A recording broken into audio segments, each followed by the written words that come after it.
Hello guys, welcome back to the channel. In today's video, I'm gonna show you how to add folder and effect in CapCut mobile.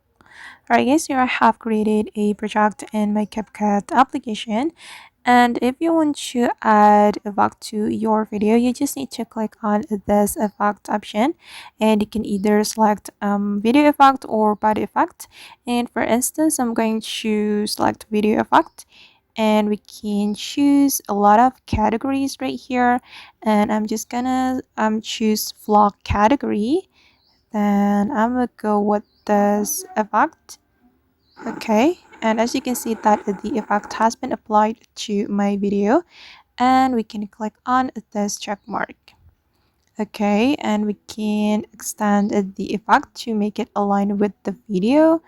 And if you want to add a folder, you can go back to the previous section, and you just need to click on this folder option and select a folder that you like, and you can scroll all the way to the right like this to find the suitable folder for your video. And maybe I'm gonna go with this one. Okay, then we can adjust the folder right here.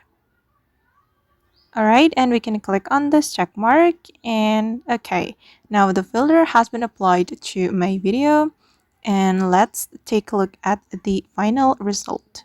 Alright guys, and that's how we can add a folder and effect in CapCut. I hope this tutorial will be useful for you. Thank you so much for watching, and see you in the next video.